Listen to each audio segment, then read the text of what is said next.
नमस्कार मित्रो, आजची मराठी कथा या चॅनलवर आपलं मनापासून स्वागत. आज आपण पाहणार आहोत कौस्तुभ केळकर नगरवाला सरांची दीपत्कार ही कथा. दिप्याला प्रमोशन मिळालं. त्याचीच पार्टी आहे. तिकडेच निघालो आहे. पुन्हा एकदा कितव्यांदा ते नक्की आठवत नाही. खरं तर मी आणि दिप्या बचपन के दोस्त. एकाच शाळेत, एकाच कॉलेजात, एका कंपनीतसुद्धा एकाच दिवशी जॉईन झालेलो. तरीही दिप्या आता बराच वरपर्यंत पोचला आहे. त्याचे कष्ट, त्याचं स्किल, सगळ्यांना सांभाळून घेण्याचा त्याचा स्वभाव, कामाच्या वेळी घड्याळ न बघण्याचा त्याचा स्वभाव, ही डिझर्व इट. तसं माझंही काही वाईट चाललं नाही आहे. मलाही प्रमोशन मिळाली, मॅनेजरची पोस्ट मिळाली आहे. तरीही दिप्या माझ्या 2 पावलं पुढंच आहे. दिप्यामुळं ॲसिडिटी नाही वाढली कधी. असतं एकेकाचं नशीब. नशीबही दिप्यावरच फिदा असावं बहुतेक. सक्सेस GPS लावून दिप्याचं घर बरोबर शोधून काढायचं.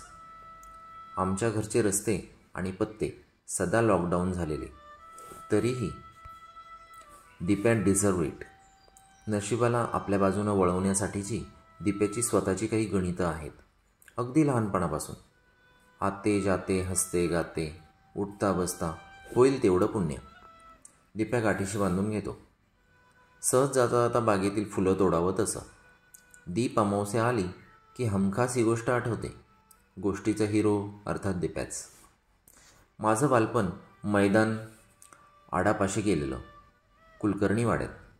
वाड्याचा मोठा दिंडी दरवाज्यातून आत शिरलं की एक मोठी बोळ, 40 फूट लांब, 10-12 फूट रुंद. बोळीच्या शेवटी मालक राहायचे. दोन्ही बाजूला विराडं. 8-10 विराडं असतील. 15-20 पोरं. ही बोळ म्हणजे आमचं वानखेडे. दणकून मॅचेस व्हायच्या. सगळ्या खिडक्या लाकडी. काच फुटणे का कोई डर नाही. वाड्यातली लोक ठार वैरी झालेली. भरपूर कल्ला. दिप्याच्या बाबांचा बुरडगाव रोडला मोठा बंगला. त्याचे बाबा मोठ्या कंपनीत मॅनेजर. आजपासून खेळायला फारसं कोणी नाही. शाळेतून घरी आलो की अर्ध्या तासात दिप्या सायकल हाणत वाड्यात. दिप्याचा ठरलेला डायलॉग, वाड्यातली मज्जा बंगल्यात नाही. आम्ही खुश. खेळणं झालं की अभ्यास. दिप्या अभ्यासातला किडा. त्याच्याबरोबर आम्ही अभ्यास करायचो. थोडक्यात काय, दिप्या वाड्यात पडीक असायचा. वाड्याच्या दरवाजाबाहेर 2 दगडी ओटे. 2 माणसं आरामात बसू शकतील इतके. ऐसपैस. त्यातला एका डाव्या बाजूचा रसाळ आजी तिथे नेहमी बसायच्या. एकट्याच होत्या त्या. 2च खोल्या. एकुलता एक नातू. इथंच शिकला. 2 वर्ष झाली मुंबईला नोकरीला लागून. 2 वर्षात 2दाच उगवलेला. आम्हाला कुणाला सुचलं नाही कधी. दिप्या मात्र रोज येता जाता रसाळ आजींची चौकशी करायचा. ए आज्जो, कशी आहेस? काय जेवलीस? इतक्या सलगीनं. रसाळ आजींना हे खूप आवडायचं. हळूहळू आजींचं दिसणं कमी होत चाललेलं. दोन्ही डोळ्यातले मोतीबिंदू पिकलेले. सगळ्यांना सांगायच्या, माझ्या नातवाचं पत्र आलंय. पुढच्या महिन्यात आला की माझ्या डोळ्याचं ऑपरेशन करून घेईल असेल. आम्हाला काही फरक पडायचा नाही. दिप्या मात्र रोज चौकशी करायचा. मे महिन्याचे दिवस. आम्ही 8वी परीक्षा दिलेली. एके दिवशी वाड्यात गोंधळ. रसाळाजी पडल्या. डोक्यात खोक पडली. बाबा डॉक्टरकडे घेऊन गेले आजींना. 2 टाके पडले. आता रांगत रसाळाजी ओट्यापर्यंत यायच्या. डोळ्याचे हेडलाईट ऑफ होण्याच्या बेतात. डोळे नातवाच्या वाटेकडे. डोळे लावून वाट पाहणारे. इतकी वाट कोणीच कुणाची बघितली नसेल. दिप्या महिनाभर इथे नव्हताच. मामाकडे इंदोरला गेलेला. आल्यावर सगळं समजलं त्याला. ओट्यावर रसाळाजींचे हातात घेऊन दिप्या पोटभर रडला. एक दिवस अचानक आम्ही शाळेतून आल्यावर कळलं, रसाळाजींच्या दोन्ही डोळ्यांचं ऑपरेशन झालेलं. डॉक्टर गलगल्ली. त्यांच्या दवाखान्यातून 2 दिवसांनी आजी परत आल्या. दिप्या रोज वाड्यात यायचा. आजीच्या डोळ्यावरचा काळा गॉगल, डाकूराणी रसाळ आजींना दिप्यानं ठेवलेलं नवीन नाव. दिप्यानं आजीला खूप प्रेम दिलं. आजीची खूप सेवा केली. हाताला धरून ओट्यापर्यंत आणलं. पुन्हा घरी पोचवलं. एरवी 8 दिवस वाड्यानं सांभाळलं आजीला. खरं सांगू, सगळ्यांना मनापासून वाटायचं. काय करणार, ऑपरेशनचा खर्च कुणालाच तसा परवडणारा नव्हता. सगळ्यांचीच महिनाअखेर जीव घेणे. ऑपरेशन झालं ना, आजीचं बाकी सगळं वाड्यानं बघितलं. 8 दिवसांनी पट्टी निघाली. टकाटक. आजीला टकाटक दिसायला लागलेलं.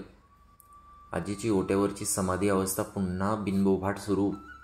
9व्या दिवशी आजीचा नातू वाड्याच्या दारात. आनंदी आनंद. दिप्याच्या बाबांनी त्याला इथेच कुठेतरी नोकरीला लावलं. त्याचं लग्न. पंतू बघून आजी गेली. लख्ख डोळे उघडे ठेवून समाधानात. आयुष्याचा TV शेवटपर्यंत लाईव्ह बघितला तिने. 9वीचं वर्ष. अभ्यास वाढलेला. खेळणं कमी झालेलं. दिप्याचं वाड्यातलं येणं जाणं कमी झालेलं. एक दिवस संध्याकाळी शनी चौकात जाणं झालं.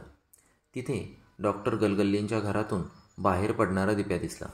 इथं काय करतोय हा? काही बोलेच ना. शेवटपर्यंत नाही सांगितलं. आठवतंय तर, पहिल्या प्रमोशनची पार्टी. डोस जरा जास्त. रसाळाजींचा विषय निघाला. सहज सांगितलं दिप्यानं. मनापासून वाटलं. जे करायचं ते माझ्या हिमतीवर. डॉक्टर गलगल्लींना सांगितलं, नेहमी पहिला नंबर येतो माझा. तुमच्या 4थीतल्या जोड्या मुलांची वर्षभर ट्युशन घेईन. तुम्ही रसाळाजींचं ऑपरेशन करा. आईबाबांनाही कळू दिलं नाही. त्यांना वाटायचं मी वाड्यातच जातो आहे. 8 दिवसांनी आजीच्या नातवाला फोनवर हाग्या दम दिला. दुसऱ्या दिवशी सुमडीत परत आला तो. बाबांना म्हटलं, याला नोकरी लावा इथेच. नशिबानं जमलं. माझी डाकुराणी समाधानानं मेली शेवटी. तेव्हा आता मीही रडतोय. आपल्यालाही नसतं जमलं असं काही. म्हणूनच सांगतोय, दिप्या डिझर्व इट. नशिबाचे फासे दिप्याच्याच बाजूने पडावेत नेहमी. दिप्याच्या आयुष्यात आनंदाचे, समृद्धीचे लक्ष दीप उजळू देत. त्याचं अगदी लक्षद्वीप होऊ देत. दिप्या दिप्या दीपत्कार. कानी कुंडल मोती हार. माझी आवडती गोष्ट आहे ही. दिप्याज रिअल स्टोरी. चला भेटूया पुन्हा. दिप्याकडे जायला उशीर व्हायचा. दीप अमावस्याच्या तुम्हालाही शुभेच्छा. आवडली ना गोष्ट? सरांचं लेखन खरोखरच उत्कृष्ट, मनाला भावणारं असतं. अशा अनेक गोष्टी जर तुम्हाला ऐकायला आवडणार असतील तर कमेंटमध्ये नक्की सांगा. पुन्हा भेटूया नवीन भागामध्ये. तोपर्यंत stay healthy, stay happy. Thank you very much.